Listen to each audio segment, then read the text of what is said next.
Menopause is a fact of life for women, another stage of life, but there is a lot of misinformation about it. So today we'll erase the myths about hormone replacement and women's health with Dr. Deborah Wilson, founder of Deborah Wilson, MD and Associates. Welcome to Top Docs. I'm your host, Maggie McKay. Great to meet you, Dr. Wilson. Let's dive right in. What is menopause and why does it happen? And what are the symptoms? Well, there are many terms around menopause, such as perimenopause and postmenopause, and frankly, they're not particularly useful. It's more useful to get down into the physiology of it. So, for years after a woman starts her period and has cycles, and around 50, her ovaries no longer make hormones. So during what we call the reproductive years, her ovaries are making estrogen, 3 different kinds of estrogen, actually, testosterone and progesterone. But around 50, the ovaries run out. They run out of follicles, or follicles are what form eggs or what produce eggs. So they run out, and she no longer has estrogen or testosterone or progesterone around. And that causes a number of symptoms, the most common of which hot flushes, night sweats, vaginal dryness, insomnia, irritability, that sort of thing. And some women breeze through it. They really don't get affected much at all, which is amazing to me, frankly. But and some women really suffer with the hot flushes, and they can't sleep at night, and they're grumpy during the day, and their relationship with at least their sexual relationship with their partner becomes a big challenge, because without hormones, there's really no sex drive. And also, there's significant vaginal dryness, so pain on intercourse. This is what we deal with every single day. Yeah. And what is hormone replacement? Well, hormone replacement is replacing the hormones that your ovaries made. So if we come in and replace estrogen and testosterone and progesterone, sometimes that's a different conversation, but then those symptoms go away. Then she doesn't have any hot flushes or night sweats anymore, and she all of a sudden develops a bit of a sex drive. It's never going to be the same as it was when she was 22, but still, and the vaginal dryness disappears. So a sexual relationship with her partner is more comfortable and pleasurable. So we can come in with hormone replacement, and there are lots of different options when it comes to hormone replacement. And there's been a lot of discussion through the years, decades actually, whether hormone replacement is safe. Is it? Yes. This is a conversation. I might as well put it on replay, because I have this conversation all the time. So unfortunately, and really unfortunately, I mean, in the 90s, we recognized that hormones were great for a woman's well-being, and for her heart, and obviously for sexual function and energy and all that sort of thing. So I was practicing in the 90s. I've been practicing for 37 years. And then all of a sudden there was the Women's Health Initiative study, which was in the early 2000s. And unfortunately, it was a very badly designed study.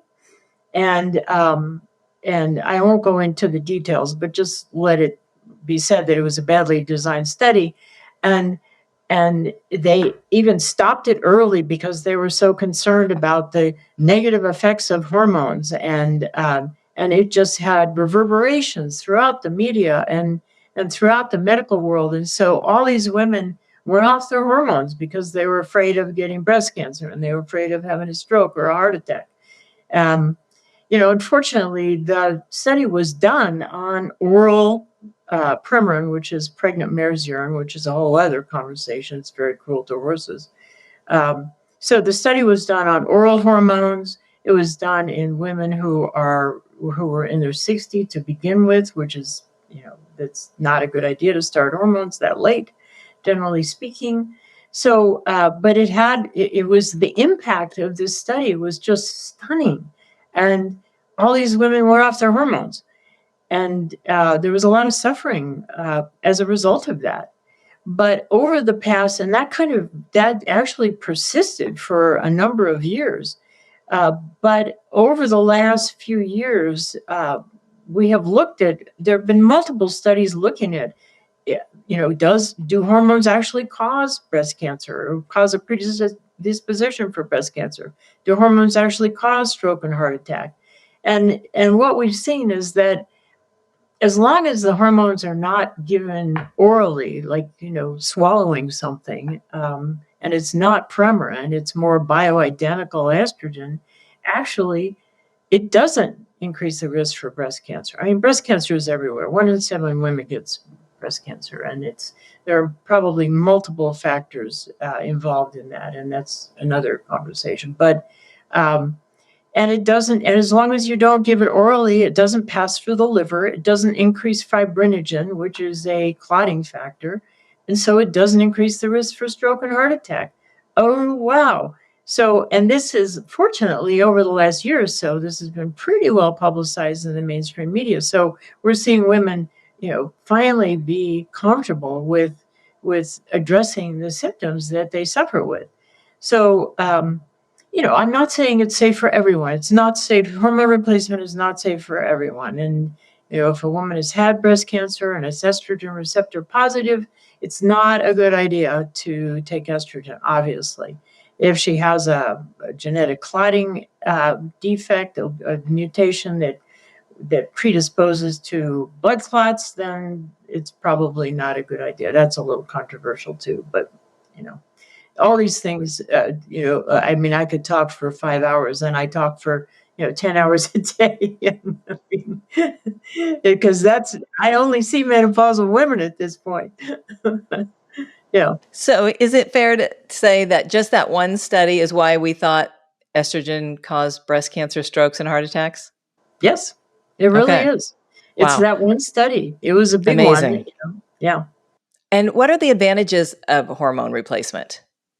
Oh, lots of advantages. Number one, probably the most compelling advantage is bone strength. As people get older, men too, actually, because they lose testosterone. As women get older, bones tend to deteriorate, but they do not deteriorate as much if there's estrogen around, because estrogen preserves bone mass. And there's really no more powerful, we're not going to call estrogen a drug. It's hormone replacement. It's what your body made for years. But there's nothing more powerful than estrogen in terms of maintaining bone mass and preventing osteoporosis. Osteoporosis is bad. It causes breaks of spinal fractures and hip fractures. And frankly, if a woman at the age of, say, 76 has a hip fracture, her health in the future is challenged. We call it a downward spiral. So it preserves bone mass. And we're also seeing that if hormones are started around the time of menopause, that it's very positive as far as the cardiovascular system. It has cardiovascular benefits. And then thirdly, every brain cell has an estrogen receptor. So women who, there's a study done looking at women on hormones and off hormones. They're all postmenopausal. And the women on the hormones do better on IQ tests. In fact, if you take a group of women who are not on hormones, you test them, and then you give them hormones and test them again 6 months later, they do better on IQ tests. I mean, it increases memory and just cognitive function generally speaking. So those are the benefits. And then, we can go on. I mean, there are sexual benefits. It's good for your skin. It's good for energy. If you add testosterone to estrogen, testosterone, I mean, if you give testosterone to birds, they sing more. So So testosterone is a mood elevator, and it increases energy level and increases the ability to build muscle, and obviously it's great for sexual function. It's great for sexual desire. And you mentioned it's not for everybody. So who is a candidate for hormone replacement and who is not? Well, most women are. So the recommendation at this point is if hormones are going to be given to a woman, it should be done within 10 years of the advent of menopause or, ovarian failure. So we really would prefer to start hormones early in the game. So, if a woman comes to me and she's 75 and wants to start hormones, it's not a great idea for a number of reasons. But most women are candidates as long as we started early enough. But as I said, if a woman has been diagnosed with breast cancer, it's not a good idea to give her hormones, especially if the breast cancer is estrogen receptor positive. That doesn't mean if she was on estrogen before and developed breast cancer, it doesn't necessarily mean that the estrogen caused the breast cancer, although, conventional wisdom all over the place has doctors telling patients that, it's not really true. So most women are candidates. So there are genetic mutations that cause a predisposition to clotting, like factor V Leiden. There are families where you see a lot of blood clots, a lot of pulmonary emboli, and other blood clots. So, in those patients, generally speaking, it's not a great idea to use estrogen. We can use testosterone, but testosterone alone, it has its advantages, and there are some positives, but it doesn't really do the job. And if a woman is not a candidate, what can be done to mitigate the symptoms of menopause if she can't? Well, you have to separate them out. And so you have to look at each symptom and address it.